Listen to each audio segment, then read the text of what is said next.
Баршаңызға сәлем, сіздермен Гүлфия, каналыма қош келдіңіздер. Бүгін сіздермен осындай дәмді блины жасаймыз. Бұл блины айраннан жасалады. Бір жасағаннан өте жақсы болып шығады. Егер үйлеріңізде кішкене ашқан айран болса, онда тіптен жақсы жасап көріңіздер.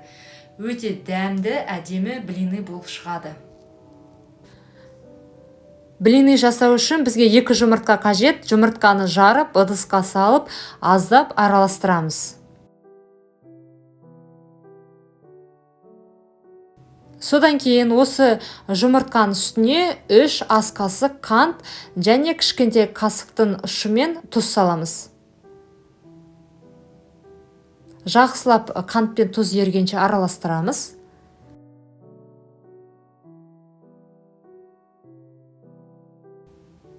Содан кейін 500 мл айран қосамыз. Айран суық бола береді.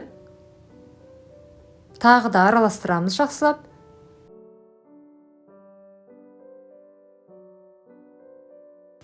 Содан кейін 320 грамм ұнды 2-ге бөліп електен өткізіп қосамын. Ұнды қосқаннан кейін жақсылап араластырамын. Осы каналымда түрлі рецепттермен бөлісемін. Аптасына 2 рет жаңа рецепт шығады. Сол үшін осы видеоның астындағы подписаться кнопкасын басып, каналыма тіркелуді ұмытпаңыздар. Ұнды тағы да електен өткізіп қостым, жақсылап араластырамын.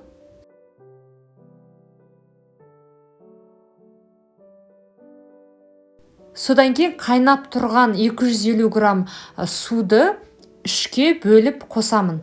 Яғни суды қосқан сайын жақсылап араластыру керек. Су қайнап тұрған болсын. Бірден қайнатқаннан кейін қосасыздар. Себебі бізде айран суық, барлық ингредиенттер суық, мысалы жұмыртқа да суық, сол үшін қайнаған суды 3-ке бөліп қосасыздар. Жақсылап араластырамыз. Содан кейін жарты кішкентай қасық сода қосамын, тағы да жақсылап араластырамын.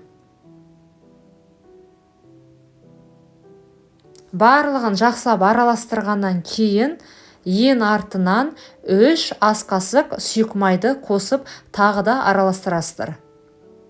Егер қамыр өте сұйық болып кетсе, ұн қосып жіберсеңіздер болады қосымша.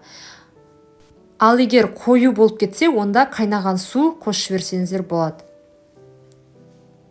Табаға сұйық майды құямыз. Мен құйғаннан кейін осылай біркелкі етіп жағып шығамын. Және осы қызып тұрған табаға құймақ жасаймыз. Тамақ жасайтын табаға құймақ жасап жатырмын. Егер сіздерде арнайы құймақ жасауға арналған таба болса, онда тіптен жақсы. Яғни біркелкі әдемі болып шығады. Құймақты пісіру көп уақыт алмайды. Егер таба жақсы қызып тұрса, және жақсы пісірсе, онда тез-тез пісіріп алуға болады. Және пісірген құймаққа міндетті түрде май жағыңыздар, сары май жағыңыздар. Мен түсіруге ұмытып кетіппін. Ортасына жағасыздар ғой. Мен осындай әдемі болып шығады. Менің осы каналымда сүттен жасалатын құймақтардың рецептілері бар, көрсеңіздер болады. Осы видеоның астына сілтемесін тастаймын.